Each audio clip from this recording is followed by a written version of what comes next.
Hey everybody, this is Perch. Here's viewer mail, short and simple. It says, Perch, I have to really disagree with you. You say that it's quality that determines if a book is good or bad, and not woke. Well, the reality is woke equals poor quality. You cannot separate them. The fact that you are separating them is bewildering, and it's why so many people make fun of you. Oh, thank you. Uh, what's your answer for this? Okay. My answer for this is quite simple, and it goes back to the other video, and this is all easy to me. I think when you're producing something, a comic, a movie, a TV show, whatever it happens to be, you have choices about what you're going to do. Are you going to focus on storytelling? Are you going to focus on cinematography? Are you going to focus on casting to get something? I mean, and this is honestly, it becomes like a mathematical equation. When production companies are getting ready to produce a product and do something, they'll go, all right, we got, I don't know, whoever, we got Tom Cruise. This is the way people would think in like the 80s and the early 90s. Like, we've got Tom Cruise. So Tom Cruise is going to bring in millions of dollars. So let's make sure we do things that are going to, give Tom Cruise a lot of good screen time and make, really promote the fact that we got Tom Cruise. And the logic of, do we need a good plot, is kind of like, nah, it's secondary, because Tom Cruise is going to bring in money, and that's what you're shooting for. And so when reviews would come out of some of these movies, and you're thinking about the 80s and 90s, and it would say, this movie had no plot, but it was starring like Arnold Schwarzenegger, Sylvester Stallone, or Tom Cruise, or the big actors at the time. The people who made the movie weren't sitting there going, "How dare you say this has no plot?" They know. And it's one of the big differences between kind of movies of olden times, if you will, olden times, the 80s and 90s. Anyway, movies of that era and today, because today critics would, if the critics said, this isn't very good, or the fans said this isn't very good, even if the original production, the people doing the casting, the people raising the money for the film, even if they knew going into it that they were picking star power over story, they would still lose their minds and bitch and say, how dare the fans, blah, blah, blah, blah, blah, all the rest. It's disingenuous, because thoughtful decisions were made to create the content that they made. And so in my mind, it's own it. People used to be able to own it. I mean, very famously, was it Bruckheimer would say things like, yeah, we don't make the best brainy movies. I mean, he's admitting it.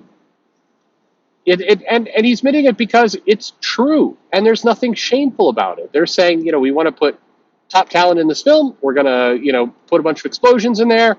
Like, nobody was going into Face Off with John Travolta and Nick Cage and going, this needed more depth of plot and character development. Nobody thought that. The reviews were brutal where that was concerned, but Nick Cage was a star at the time. John Travolta was a star at the time. The hook was they're going to trade faces and shit's going to blow up. And you're good. That's what you needed, because that was the movie they were making. So today, what you see people making intentional choices that are putting quality, or making sure you got a good story, or making sure you've got star power, whatever it is. You're seeing choices made where those things are deprioritized in favor of other factors. And then you see people getting pissed off and annoyed when people call them on that. And so, as much as people talk about woke content and go woke, go broke, and all that other stuff, there's an easier way to define it, because the reality is you can get quote unquote woke content that does really well. However, and it's a big however, the ones that do well prioritize quality first, and whatever kind of social things they're trying to do second or third or fourth or whatever it is. At the end of the day, I basically, I dare you, show me something where quality is deprioritized in favor of identity politics, political correctness, whatever it happens to be, or even even star power.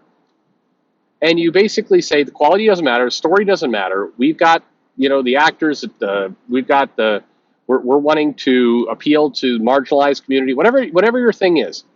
If your stack ranking of what matters to the movie, book, film, TV project, comic book, whatever it happens to be, if quality is not at the top of the list, the very top is your number one priority before anything else, quality, then you're basically taking a huge gamble. The gamble you're taking is that the end product is going to suck because you're prioritizing things other than quality.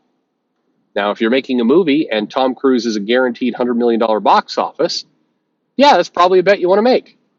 If you're Michael Bay and you're coming into Transformers and you know you have the Transformers license, you know people show up to Michael Bay movies, see shit blow up, then quality of story doesn't need to be the top.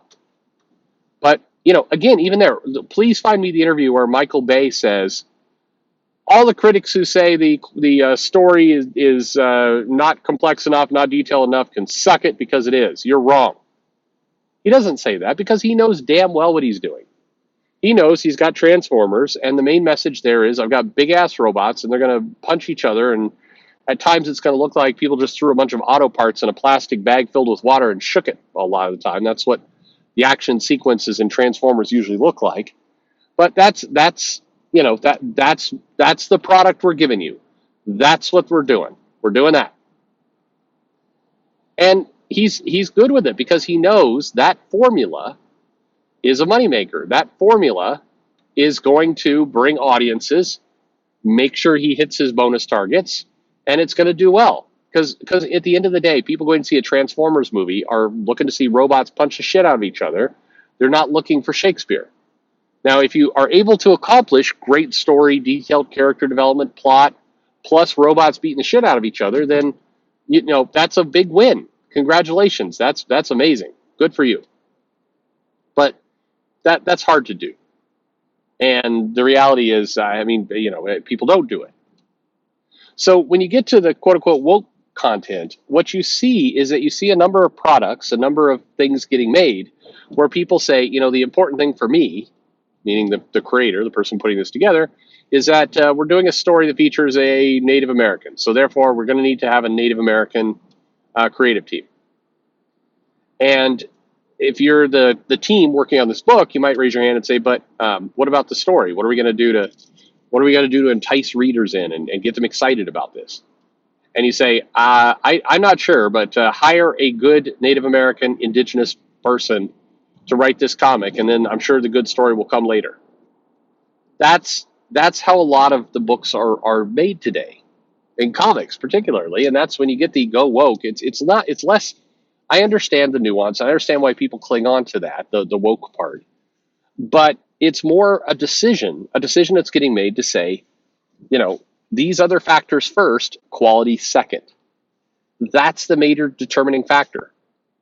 It's why when you get a strong creative team, when you get a good writer and you get a good artist, and you put, Warren Ellis, or you put, Mark Miller on The Authority, and then you throw in Frank Quietly, or you throw in Brian Hitch, and you have a story that features a gay couple that get married and are in a relationship together.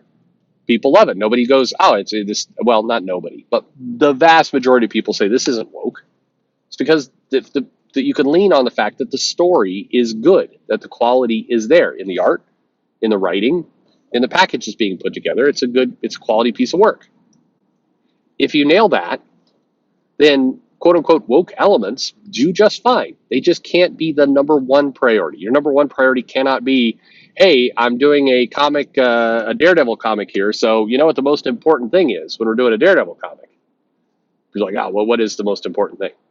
Well, the most important thing is we've got to hire somebody who's deaf not deaf, blind.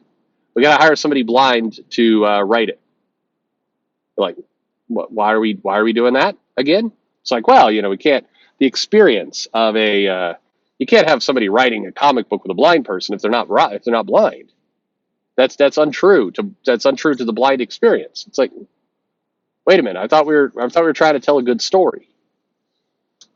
Now, again, it doesn't mean you can't have your cake and eat it too. It doesn't mean you cannot, focus on a good quality product, write something really solid, do that work, and hire an indigenous person, a blind person, whatever it happens to be, to do the book. Doesn't mean you can't do that, but you have to start from, we're going to put out a quality, good product. That is our number one priority. And this is a decision tree here.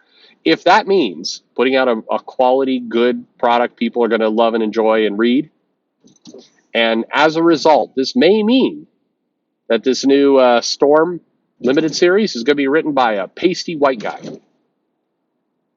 I was going to say Chris Claremont. I said pasty. That's not fair to Claremont. Claremont's getting beat up on this channel a lot lately. It's unintentional. But Chris Claremont wrote a great Storm. He did. He was very good at it. He also wrote, good when the New Mutants were there and other characters, and he was doing some work on, would have them come into the title. He would do a good job, even though he was not a 16-year-old teen. He was a good writer. So, quality first, good product. If they would have said, hey, and by the way, that doesn't mean that there aren't, African-American black women who can't write good comics. Of course there are. But you have to focus on, is it a quality product? Yes, no.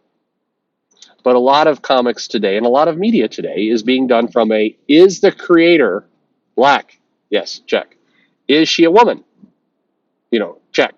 Because the main character is black and a woman. So check. Okay. Is the character a member of the LGBTQ community? Okay, then we make the creator better be black, better be female, better be non-binary, whatever. That's what you got to do. And you go through this checklist.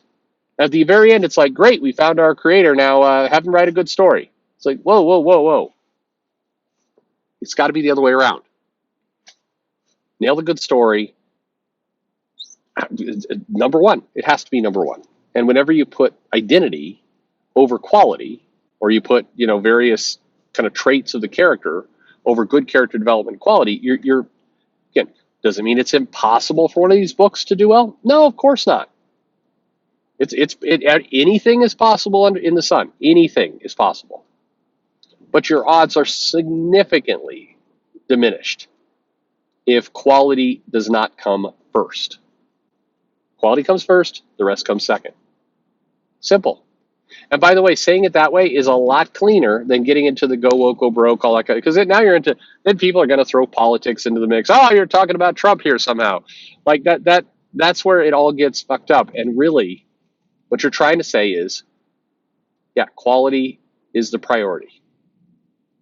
I don't care. I could be completely, the creators of this comic, I mean, like they were, quite frankly, many, many years ago, you had no idea.